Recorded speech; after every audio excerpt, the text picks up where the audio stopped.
এই দোয়াটা সবাই শিখে নেন।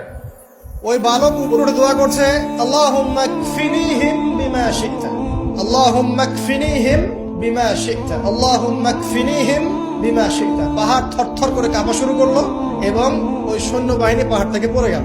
বালকের কিচ্ছু হলো না। এবার সে বালক হেঁটে হেঁটে চলে আসলো রাজদরবারে। আবার কি ব্যাপার, তুমি মরো নাই? না, আল্লাহ আমাকে বাঁচিয়েছে, আমার রব আমাকে বাঁচিয়েছে। আবার পাঠানো হচ্ছে আরেক দল সেনাবাহিনীকে নিয়ে, যাও এবার ওকে সমুদ্রে নিয়ে যাও, সমুদ্রের মাছ সমুদ্রে ডুবিয়ে দিবে। আবার সে ওখানে গিয়ে বলল, আল্লাহুম্মা কফিনিহিম বিমা শি'তা। অর্থ হচ্ছে, হে আল্লাহ, আমার বিপক্ষে যারা আছে আপনি যা দিয়ে ইচ্ছা ওদের বিরুদ্ধে আমাকে সাহায্য করেন। অর্থটা হচ্ছে এমন, আল্লাহুম্মা কফিনিহিম বিমা শি'তা, আল্লাহ আপনি আমার জন্য যথেষ্ট হয়ে যান, ওদের বিরুদ্ধে আমার জন্য যথেষ্ট হয়ে যান, যা ইচ্ছা তাই দিয়ে আপনি হেফাজত করুন। ঠিক আছে, আল্লাহুম্মা কফিনিহিম বিমা শি'তা, ছোট্ট দোয়া। এবার ওই সমুদ্র উত্তাল হওয়া শুরু করলো এবং ওরা জাহাজ থেকে পড়ে গেল। এই বাচ্চা সেফলি আবার চলে আসলো রাজদরবারে।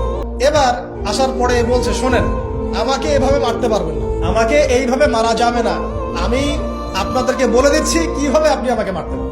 তো বাচ্চা বলছে, কিভাবে মারতে পারবো বলো?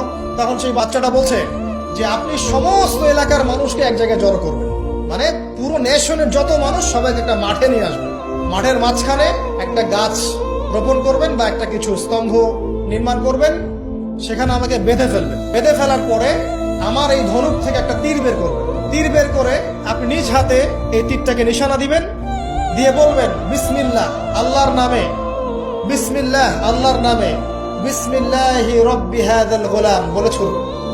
অর্থ হচ্ছে, আমি এই বাচ্চার রব, আমি এই বাচ্চার রব আল্লাহর নামে তীর ছুড়লাম, এটা বলে তীরটা নিক্ষেপ করবেন, তাহলে আমি মরবো, তার আগে মরবো। কথা কি বুঝতে পারছে? এবার তাই করা হলো, সমস্ত এলাকার মানুষকে এখানে জড়ো করা হলো। কথাটা ভালো করে বোঝেন, সমস্ত এলাকার মানুষ মানে কি, ওই এলাকার সব মানুষ, মানে মুমিন কাফের যে আছে সবগুলাকে একত্রিত করা হলো। করার পরে বাচ্চাটাকে এভাবে একটা জায়গায় বেঁধে দেওয়া হয়েছে, খেজুর গাছে, তাফসীরে এসেছে খেজুর গাছে। এবার সে এখান থেকে তীর বের করে বাচ্চা বলছে বিসমিল্লাহি রব্বি হাযাল গোলাম, নিক্ষেপ করলো। তীরটা ঠিক, আল্লাহ পাকের দৃষ্টি দেখেন এত সূক্ষ্ম, ওইটাই বর্ণনা করেছেন। তীরটা ঠিক বাচ্চার এই জায়গায় লেগেছে, এই যে মাথার এইখান থেকে লেগে এদিকে বের হয়ে গেছে। ওই বাচ্চা ছেলেটার এই যে কপালের এই পার থেকে এই পার পর্যন্ত তীর চলে গেল এবং বাচ্চাটা শহীদ হয়ে গেল, আলহামদুলিল্লাহ। এবং এই বাচ্চাটা যখন মারা গেল বা শহীদ হয়ে গেল, আর সারা এলাকার মানুষ কি দেখলো?